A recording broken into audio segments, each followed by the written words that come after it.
নমস্কার, আপনাদের সবাইকে চাইটি বাংলায় স্বাগত। আজকে ফিল্মি সফরে আমরা রয়েছি বেলা দে ট্রেলার লঞ্চের অনুষ্ঠানে। এই অনুষ্ঠানটা কতটা জমজমাট ছিল, কারা কারা এলেন দেখে নিন পুরো ভিডিওটি জুড়ে।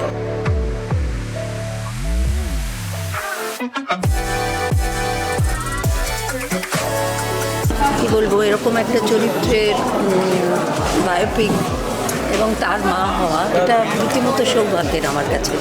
তারপরে বিশ্বজিৎ দা একজন পাকা অভিনেতা, একজন বিশিষ্ট অভিনেতা, তার সঙ্গে আমি খুব একটা অভিনয় করার সুযোগ পাইনি, তবে এখানে পেয়ে খুব আনন্দ হলো। আর আমরা প্রাণপণ চেষ্টা করেছি দুজনে আমাদের যে দৃশ্যগুলো ছিল সেগুলো একযোগে ভালো করে করতে। আর বেলাদের যে জীবন সংগ্রাম, সেটা আমার মনে হয় প্রত্যেকটা মেয়ের কাছেই একটা লেসন। এবং আমরা কি বলবো, সমস্ত মেয়েরাই যেটা মানে এটাকে দেখে যে উৎসাহিত হব, এটাতে কোনো সন্দেহ নেই।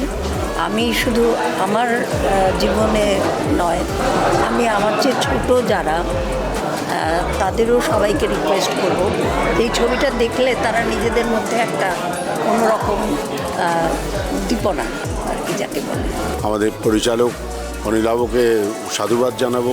বেলাদের মতো একজন মানুষের ওপর একটা বায়োপিক করা, মানে সৌরভ গাঙ্গুলি নয়, বিরাট কোহলি নয়, MS ধোনি নয়, যাদের নামে 1 কোটি লোক চলে আসে, তার থেকে অনেক বড় স্টেক নিয়েছে অনিলাভ। কিন্তু মানুষ যারা আসবেন দেখতে, তারা মিস করবেন না কিছু। আজকের দিনের ফেমিনিজম নিয়ে যখন এত কথা হয়, কত বছর আগে একজন মধ্যবিত্ত বাড়ির মহিলা, হয়তো একটু খানিকটা বর্ধিষ্ণু, সে অতটা জীবন সংগ্রামের মধ্যে দিয়ে গেছে, তার পারিবারিক ক্ষেত্রে, তার কর্মক্ষেত্রে এটা অসম্ভব উদ্দীপনার একটা সোর্স হওয়া উচিত। অতএব আমি প্রত্যেক, খালি মহিলা না, মহিলা পুরুষ প্রত্যেককে অনুরোধ করব এই ছবিটা দেখার জন্য।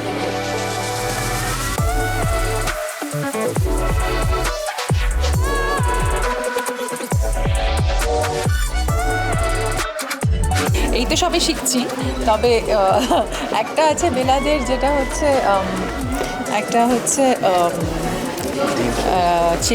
চিকেনের মালাইকারি, আর আরেকটা হচ্ছে শাক দিয়ে ডিম।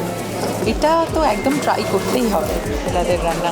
আসলে আজকে আমার খুব সেন্টিমেন্টাল লাগছে। আমার মা বেলাদেরকে খুব, মানে মা, আমার ঠাকুমা, আমার দিদিমা, এদের বাড়িতে বেলাদের, মানে ওনাদের কাছে বেলাদের বই রান্না থেকে তারা অনেক রান্না শিখেছে। আর বেলাদে করতে করতেই মা অসুস্থ হলো, মা তারপর চলে গেল। তোরা তো জানিস, তখন হসপিটাল বাড়ি চলছিল। তো সব মিলিয়ে বিষয়টা খুব সেন্টিমেন্টাল আর কি আমার কাছে বেলাদে। ছোটোবেলা থেকেই রান্নার গল্প শোনা হয় বেলাদের। হ্যাঁ, রান্নার গল্প তো বেলাদে শোনা হয়ই। আর বেলাদে যে মহিলা মহল শুরু করেছিলেন, সেটাও কিন্তু একটা বড় দৃষ্টান্ত।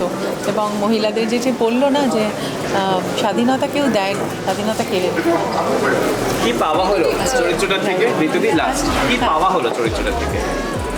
পাওয়া হলো অনেক কিছু। বেলাদের মনটা বুঝলাম, বেলাদের এত আত্মপ্রত্যয়, বেলাদের এই যে অনেক প্রতিকূলতার মধ্যে যে নিজেকে ঠিক রেখে এগিয়ে যেতে হয়, সেই বেলাদেরকে চিনলাম। আর আমিও চাই যে এই বেলাদের যে শিখিয়েছিল সেটা নিয়ে এগোতে। বেলাদের সঙ্গে কানেক্টেড মানে তোমার, আমি এটাতে প্রকাশকের রোল, মানে বেলাদে তো আমাদের একটা রান্নাবান্না রেভলিউশন করেছেন। তো যে রান্নাবান্না রেভলিউশনের সময় ও তো আকাশবাণীতে করছিলেন। তো তারপরে প্রথম যে ছবি, মানে প্রথম বইয়ের যে ছাপানো, সেটা প্রকাশক আমি আর কি, আমার এটাই চরিত্র।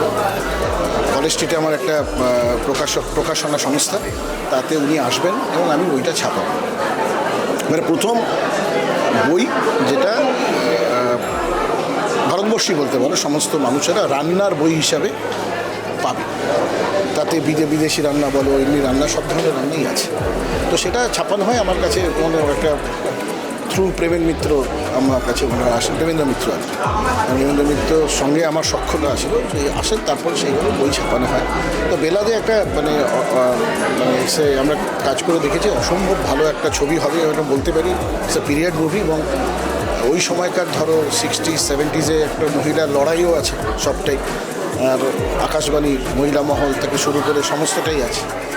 এবং ঋতুপর্ণার মতো অ্যাক্ট্রেস আছে, প্রচুর অ্যাক্ট্রেস আছে, এটার মধ্যে ঋতুপর্ণার মতো মানুষ আছে, গুড আই থিঙ্ক সো। আমার ভীষণই কাছে, তার কারণ হচ্ছে প্রথমত ইউনিট, দ্বিতীয়ত ইউনিটটা অবভিয়াসলি অনিলাভকে দিয়ে শুরু এবং তারপর একে একে বিশেষ করে ধরো শর্মিষ্ঠা বা বীরেন্দ্র কৃষ্ণ ভদ্রকে লুক ওয়াইজ কতটা দেবপ্রতিমকে কতটা বীরেন্দ্র কৃষ্ণ করে তোলা যায়, তার পেছনে ওর ছেলের ভূমিকা, গোটা ইউনিটটা একদম তারুণ্যে ভরপুর। ফলে সেই জায়গা থেকে এই ছবিটার সাথে ওতপ্রোতভাবে জড়িয়ে থাকার একটা মজা আছে ছিলাম। এবং ডাবিং করতে গিয়েও যে খিদে থেকে বলি যে আর একটা সিন দেখাও না, অন্য অমুক সিন দেখাও না, সিসি হয়ে গেছে, এই প্রশ্নগুলো তো আমার না করলেও চলতো, তার সাথে তো আমার কোনো সম্পর্ক নেই, কিন্তু ঠিক ওই লেভেলের কাঠখোট্টা পেশাদারিত্ব দেখাতে পারিনি এই ছবির ক্ষেত্রে। বীরেন্দ্র কৃষ্ণ ভদ্র সম্পর্কে যেটুকু পড়াশুনো করা যায়, তাকে যতটা জানা যায়, ম্যাক্সিমামটাই তো মহালয়া কেন্দ্রিক বা মহিষাসুরমর্দিনী কেন্দ্রিক গল্প, তার বাইরে ব্যক্তি মানুষটাকে জানার চেষ্টা, সেটুকু করার চেষ্টা করেছি, কিছু পড়াশুনো করেছি। তুমি যে আজকের সময়ও যে কোনো আমরা যখন মিডিয়ার কাজ করি, ধরো যে কোনো টেলিভিশন চ্যানেল দেখো তুমি, একটা করে কিন্তু মহিলাদের প্রোগ্রাম হয়, কিন্তু তারা ভেবেছিলেন আজ থেকে কিন্তু প্রায় যখন ধরো স্বাধীনতার সময়, স্বাধীনতা পাচ্ছে দেশ, নতুন দেশ, সেই সময় কিন্তু ওরা ভেবে এসছেন যে মহিলাদের কথাও বলার জন্য একটা প্ল্যাটফর্ম লাগবে, একটা একটা একটা একটা কোথাও এমন একটা জায়গা লাগবে যেখান থেকে মহিলারা নিজেদের কথা বলতে পারেন।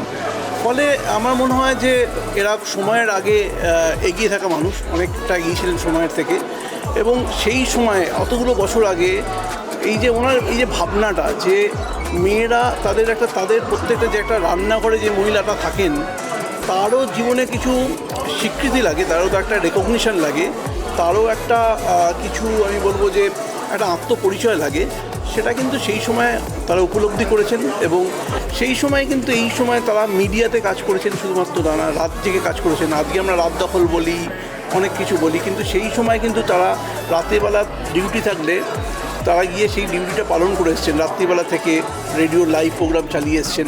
তো এই লোকগুলো না, এই আলোকপ্রাপ্ত লোক, যাদের জন্য আজকে আমরা এই জায়গায়, তাদের একটা সেলিব্রেট করা উচিত। যে কোনো মহিলার যে আজকে ধরো তারা কেউ পেশাগত জায়গা থেকে অনেকটা ভালো জায়গায় রয়েছেন, বাকি প্রত্যেকের আমার মনে হয় যে ওই আমাদের আগের প্রজন্মটাকে সেলিব্রেট করা উচিত। আর বেলাদের ক্ষেত্রে আমি এটা বলবো যে আমি যেটা বারবার করে বলি যে আমার নিজের একটা অভিজ্ঞতার কথা বলি। আমি হ্যাংলা হেসেল বলে একটা পত্রিকা চালাই, অনেকগুলো বছর ধরে চালাই, 12-13 বছর হয়ে গেছে। সেখানে কাজ করতে গিয়ে দেখেছি বাড়িতে যারা রান্না করেন না, তারা হয়তো ভালো রান্না করেন, 4টে লোক খেয়ে বলে, কিন্তু তারা একটু যদি কনফিডেন্স পায় না, তারা একটা তারা অসম্ভব একটা ভালো কাজ করতে পারেন। এই কাজটা না অনেকগুলো বছর আগে, আজ থেকে 70-80 বছর আগে কিন্তু বেলাদে এই জায়গাটাকেই এম্পাওয়ার করেছিলেন মেয়েদের, যে তুমি ভালো রান্না করতে পারো, সুতরাং তুমি 4 জনের জন্য ভালো রান্না করছো, তুমি কিন্তু আরও 50 জনের জন্য ভালো রান্না করতে পারো। তো সেখান থেকে তুমি তো আমার একটা ফিনান্সিয়াল ফ্রিডম পেতে পারো।